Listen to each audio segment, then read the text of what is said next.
I want to welcome those of you who are here in person, also those viewing online, especially anyone who is just visiting for the first time, or you're here and you still feel kind of new. We hope that this service will bring some joy and some joy to you this morning. My name is Jacquie Karash. My preferred pronouns are he and his. I am a longtime UU member, 40-some years, although that seems like a long time. I'm a member of your board of trustees, and this morning I am filling in for one of the members of the connection group who is not feeling well. So I'm an auxiliary member of the connections group. St. Gabriel is a member congregation of the Unitarian Universalist Association. If you would like to know more about our denomination or about our fellowship in particular, please visit our website.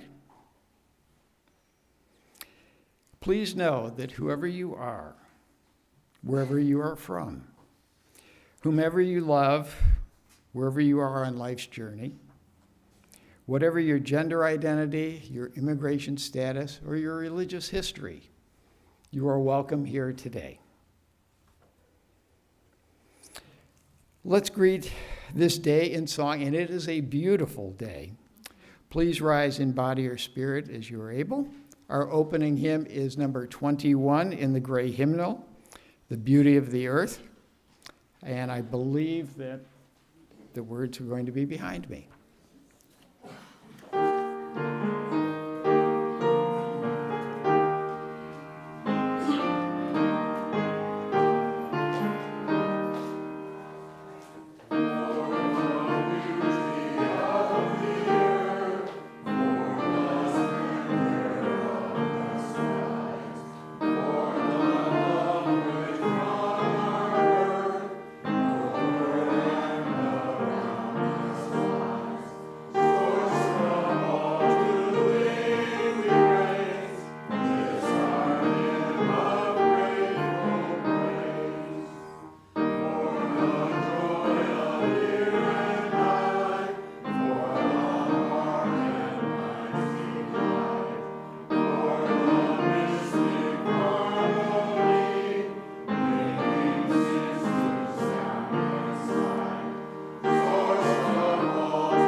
Good morning. I am Barbara Waite. My pronouns are she and her. I have been a member of this congregation for 11 years. I checked it on my name tag. I have belonged to 2 spirit groups as well as this connections group. For those of you at home, I invite you to light your own chalice. May the light of this chalice remind us to be here now, in the present, leaving our day-to-day cares outside, to know that this moment is enough just as it is, and that we are enough just as we are. Our affirmation is an expression of our covenant with one another. And here we go. The words will be projected. The doctrine of this church is love. We are here to love. The quest of truth is its sacrament. We are here to learn. Service is its prayer. We are here to care for others. To dwell together in peace. We are here to live in peace. To seek knowledge in freedom. We are here to honor our differences. To serve humanity in fellowship. We are all connected in spirit. To the end that all souls shall grow in harmony with the divine. We are here to grow. Thus we do covenant with one another. This we promise to do together. I'd like to tell you a little bit about today's service. It was planned, is being presented by one of our fellowship's connections groups. 4 of our members, which is half of our membership, has come down with various forms of upper respiratory problems this week, so there have been a lot of adaptations. Some of you may be wondering, what is a connections group? And there is a definition on our San Gabriel website, but I like to begin by looking at a bigger picture and saying that connections groups are part of our RE, religious education program, for adults. The definition from the website is that a connection group is an intentional, lay-led, small group or sharing circle designed to deepen and expand our spiritual growth and connections with our beloved community. They're small, about 8 participants. The purpose is to build relationships and a sense of belonging, and we follow a set of relationship ground rules, which include ways of deep listening. Back in the dark ages, we used to call it active listening, I think, and speaking to each other with respect.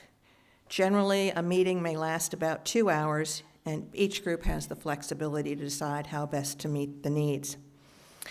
Our meetings have many of the same elements of our worship services. For example, we begin with a chalice lighting. If you're at my house, it's a candle in a glass bowl. And much like our joys and concerns, we check in with each other, but we must maintain confidentiality about the content of those discussions. How do we know what to discuss if we're a small group to discuss? Our congregation subscribes to a program called Soul Matters. And as part of that subscription, we are provided monthly guides for the RE program, for worship, and for our small groups. And this is what it looks like. They're online, we download, we print, we read before our meetings. They're designed as a companion. The small group is designed as a companion to our regular worship service. This month and each month, the contents include an introduction to the month's topic, spiritual exercises, questions which can serve as springboards to the discussion, companion pieces that we can follow up with, say, poetry, music, videos, articles, etc. And who or what is this Soul Matters? The founder and team leader of Soul Matters, Reverend Scott Taylor, said, "What began as a bunch of seminary and preaching buddies supporting each other has organically become a means for deep congregational independence." Jackie's later going to tell you a story about her introduction to Soul Matters, and we're going to share Pam Roberts' words about her favorite part of Soul Matters small group packet later. This month's theme, and you'll see it later in the service, is change. So November is change. In the all ages part of our service, you're going to meet a woman named Sarah Josepha Hale. She lived from 1788 to 1879, and she used a special ability to make changes in the world, both big and small. And now it's time for the Wonder Box. I'm Susan Darlington, a charter member of San Gabriel UU congregation for 15 years and a member of a connections group for 14 years. What could be in the Wonder Box today? Here's a hint.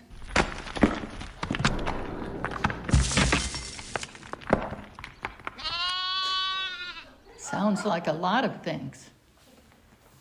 A stack of books, a pen and scroll of paper.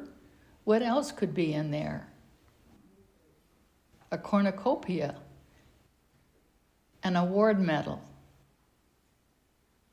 a lamppost.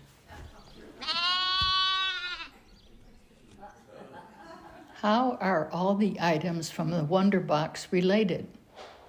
They are all part of a monument that helps everyone remember why we say, "Thank you, Sarah."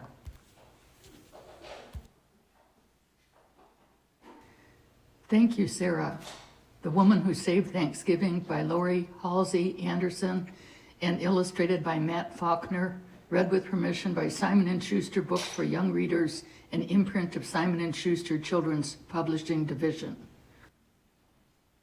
You think you know everything about Thanksgiving? I have a newsflash. We almost lost Thanksgiving. It's true.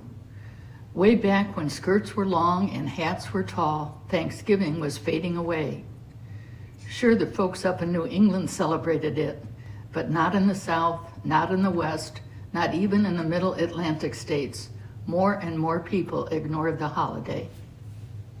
Thanksgiving was in trouble. It needed a superhero. No, not that kind. Thanksgiving needed a real superhero, someone bold, brave, stubborn, and smart. Thanksgiving needed Sarah Hale. You're thinking she doesn't look like a superhero.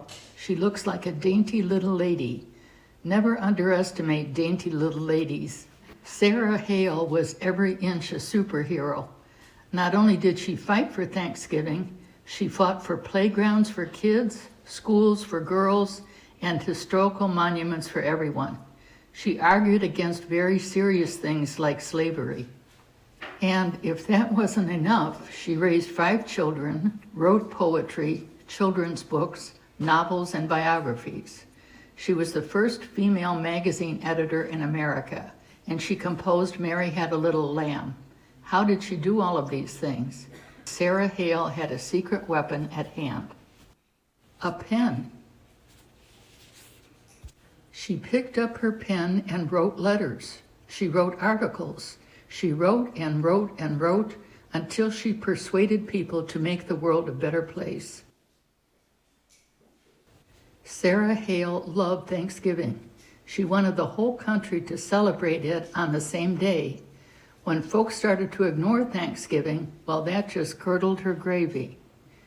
She picked up her pen. Sarah wrote letters, thousands of letters, asking politicians to make Thanksgiving a national holiday. She wrote magazine articles asking her readers for help. The women of America listened and picked up their pens and wrote. The state officially made Thanksgiving a holiday, but that wasn't good enough. Sarah wanted the whole country to celebrate together like a family. She went to the top. Sarah wrote to the president himself, Zachary Taylor. He refused. Did that stop Sarah? No, she waited for the next election and wrote to the new president, Millard Fillmore. He said no too. Did that stop Sarah? No. Sarah wrote to the next president, Franklin Pierce. No, Pierce grumped. Sarah penned an elegant letter to President James Buchanan. President Buchanan disagreed. Everything was going wrong. America was at war, the North against the South states. It was a bleak and scary time. Did that stop Sarah? No way. She picked up her mighty pen and wrote another letter, this time to President Abraham Lincoln. America needed Thanksgiving now more than ever. A holiday couldn't stop the war, but it could help bring the country together. She mailed a letter. She waited, and then Lincoln said yes. Lincoln said yes. In 1863, President Lincoln made Thanksgiving a national holiday, a day for all Americans to give thanks together. It took Sarah Hale 38 years. It took her thousands of letters and countless bottles of ink, but she did it. Nothing stopped Sarah. That bold, brave, stubborn, and smart lady saved Thanksgiving for all of us. Thank you, Sarah. If you feel strongly about something today the way Sarah did, if you can be bold, brave, stubborn, and smart like she was, you can help to make changes too. She was one of America's first authors to condemn slavery. The representation of Boston's Bunker Hill Monument is for Hale's contribution to its completion. A lamp illuminates the park at night, casting a silhouette of Sarah and the image of the characters in her well-known poem, Mary and Her Lamb. Every year for over 50 years, a bronze medal is given as a literary prize in her name. A column of books represents each book Sarah authored.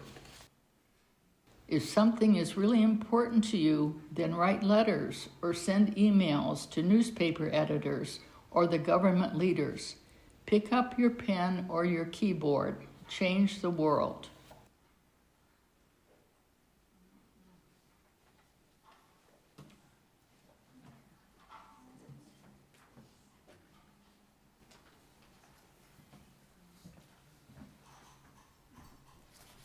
What a fabulous story. I liked it. First thing, I just wanted to invite all the kids, looks like they're already there, but to the back of the sanctuary, hi Karina, to play Hi Hush. Yeah, there's activities back there for you guys, which I think you've already discovered.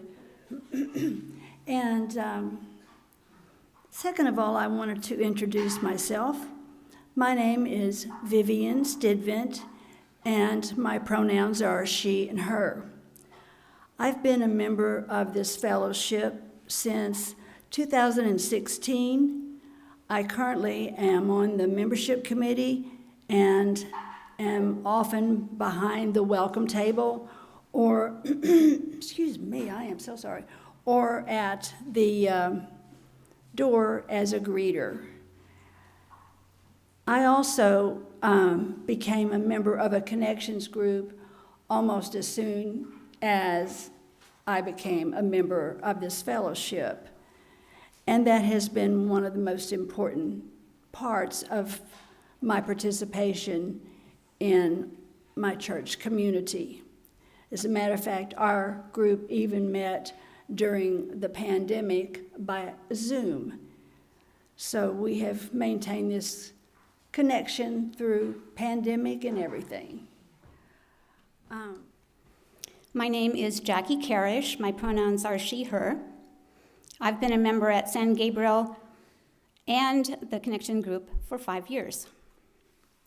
Before talking about the path of change, first a story about the journey our Connections Group took in planning the service. Putting on an in-person service was new to all of us, so we started thinking about what we might do several weeks ago. Plan A, look at Soul Matters worship suggestions. Forgive the pun, but nothing made a connection. But it did give us ideas to consider, what is Plan B?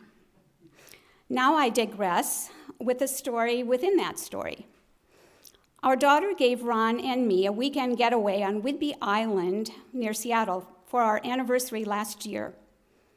We noticed a sign for UU Congregation of Whidbey Island on the main road, but the building was tucked away in the trees. So I checked out what it looked like on the website and saw the upcoming service was Soul Matters Reflections.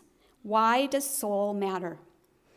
Ron and I joined by Zoom, and there's proof in the archived video our faces are front and center. At least until we realized everyone else had turned off their cameras. The reflections in their service were from different Whidbey Island members who shared their own experiences with the small group guide and the process used in approaching the various sections. Returning now to our connection group's planning journey. I described the Whidbey Island service, and for Plan B, we chose to share our own experiences using the parts of the November guide, beginning now with spiritual exercises. November includes 7 options, and in the words of John from Whidbey Island, Soul Matters offers us a variety on the understanding that we all respond energetically to some practices, and not so much to some others. I thought I'd have to skip option A, which was find photos of yourself to go with different chapters of your life, because all my photos are tucked away in boxes. But instead, I substituted Google Maps Street Views as a way to picture myself in past settings. For chapters, I chose different schools I've attended. My elementary school was very close to the street, and I could zoom right in on a classroom window and be transported back to the time of being in one room with the same students and the same teacher all day. After street views of other schools, I ended with checking out my freshman dorm from all the angles and was surprised at the random thoughts that came to mind. Walking to classes, new friends, the cafeteria. The last step of the exercise was to identify changes. I expanded I learn, fill in the blank, to how and why I learned in those different settings, and traced the gradual changes from being guided by a single teacher through being responsible for my own learning. Street views gave me a unique perspective, so I was glad I hadn't abandoned that option. I was also intrigued by option D, rearrange a room in order to rearrange your life. I had just moved my computer table to a different wall and was curious what experts had to say about internal changes. The link didn't work on my computer, but it did on my phone and took me to apartment therapy / mental benefits of rearranging a room, where I learned how it can help spark your creativity, physically ground yourself, and embrace change.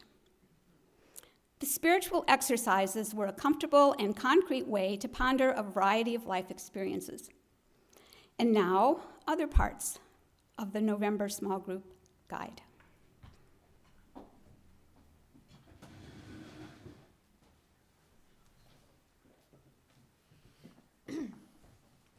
Right now, I'm not Barbara Waite. Okay, who are you? I'm Pam Roberts. And her pronouns are she and her. Pam is half of our group that's out sick today. And she wanted you to know that she'd been a member of the congregation for 6 years, and she has enjoyed participating in our connections group for 3 years. In August, she attended a Zoom training session for connection group members presented by the UU Association. I was impressed, she says, that 20 people participated, mostly from the Northeast United States. I was the only participant from Texas, which made me feel part of a like-minded group. One of my favorite features of the monthly Soul Matters material is your question. There are 8 to 10 questions to read through. Choose the question that speaks to you. Which one contains my work? And what is the question trying to get me to notice or acknowledge? November gave us 13 questions, plenty to choose from. My favorites are, what do you wish your young self would have known to make life changes easier? If you could easily let go of one grudge, wound, or regret, what would it be? If you could reclaim a trait or strength from your childhood self, what would it be? Pam couldn't think of a childhood trait or strength that worked for her and then disappeared from her life. So instead, she realized that she's held UU values since childhood, but didn't have a name for them. This explains many conflicts with her Republican Southern Baptist upbringing in a small Texas town, population 800. The monthly Soul Matters includes optional recommended resources for personal exploration and reflection. It's a toolbox filled with stories, poems, podcasts, quotations, and playlists to inspire your journey.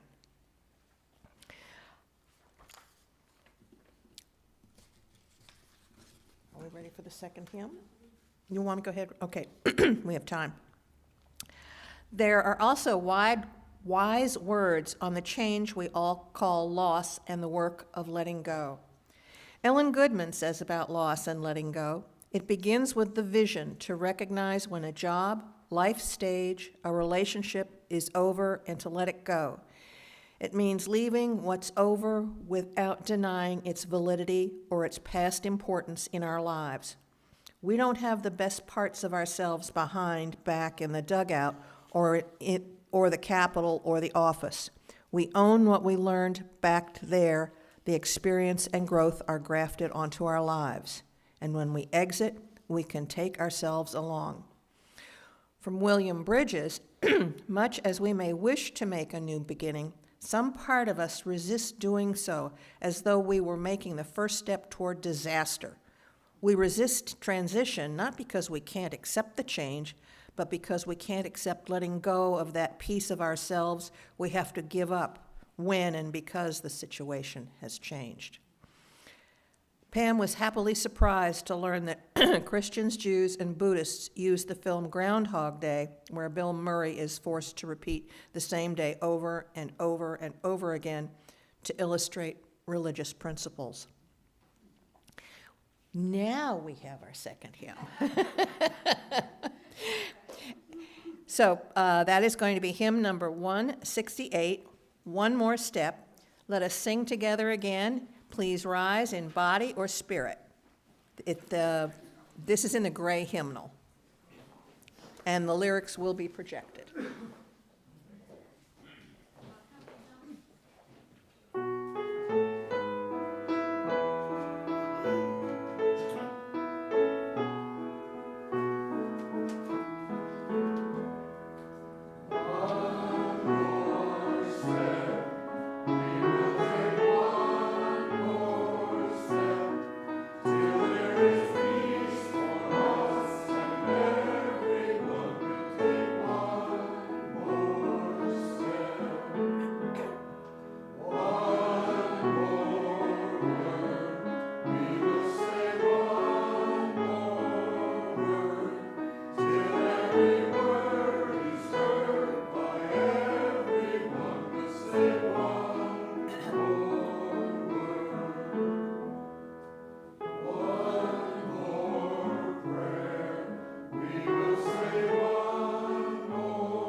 We take an offering each week to sustain this space that we call home and to support the work of our fellowship.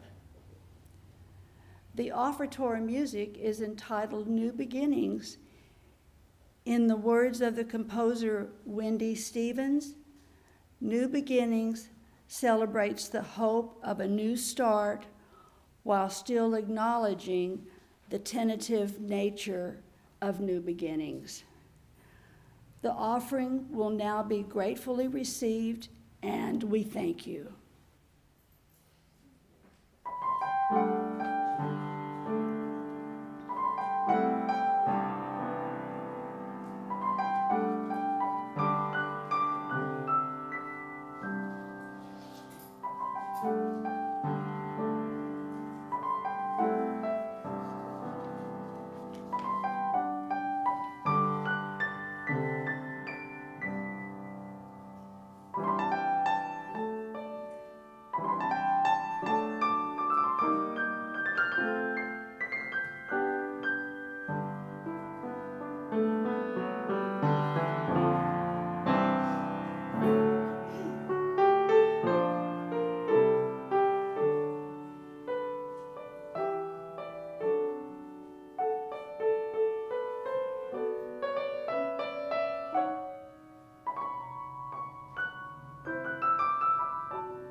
And now, as we're approaching the end of our service, I would like, first of all, to be able to talk. I would like to give a short recap of today's announcements. I know you got the announcement sheet when you came in this morning. And just as a recap, and first of which, if you do have an announcement that you'd like to have read from, or read from the pulpit, or have read from the pulpit, it gives instructions on how to do that, the procedure. And you have to plan ahead, in other words. All right, and the next announcement that we're recapping is simply that we have our holiday party December 10th at 6 p.m. And you can see the information, of course, in the sheet, but I'm just announcing it. Third of all, to highlight the need for contributions to the caring place. And fourth of all, to again mention the men's breakfast. We also have book clubs in our fellowship, so if you are interested in becoming involved in that, there's information here on this sheet on how to do that. And also, just to remind you that something, I don't know what it was. Oh, well, I'll think of it in a minute. That's the part of old age that I'm not happy with. Oh, yes, our pantry, our little pantry, which is right outside. Just to remind you that we have an ongoing need for contributions to the pantry. And finally, just a few thank yous for the participants of our service today.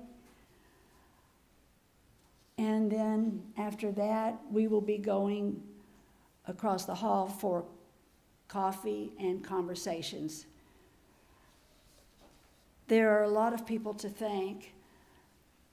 The tech team at the back who just makes sure that things go well during the service and that they also go well for the people at home experiencing our service today. We have those at the welcome table, and that's me sometimes, but not today. And they not only welcome everyone to the service, but they make sure that you can receive whatever information that you need to or how to get that information. And if you're a new visitor, they make sure and help you to sign up so that you can receive our newsletter. The greeters, of course, make sure everyone gets an announcement sheet. And I also wanted to thank Jackie, not only for your beautiful musical contributions today, but also for her hard work in helping us get organized. And of course, last but not least, I just want to thank the folks at the back of the sanctuary who keep our kiddos engaged in activities during the service. Now comes time to extinguish our chalice today, and I'm going to invite the other members of the connection group to come up with me, because normally at the end of our connection group, we all gather around and we read together the contribution that is made to us by Soul Matters, which directs us to end the current meeting, but to look forward to the next one. Okay, so we're going to read this together. Our covenant is to make connections in a compassionate way and in a safe place, meaning that what is said here stays here. We do so by attentive listening and deep sharing. We are all on a journey to develop and clarify personal values, beliefs, and theology. We borrow courage and wisdom from each other to warm and keep us safe until we are together again.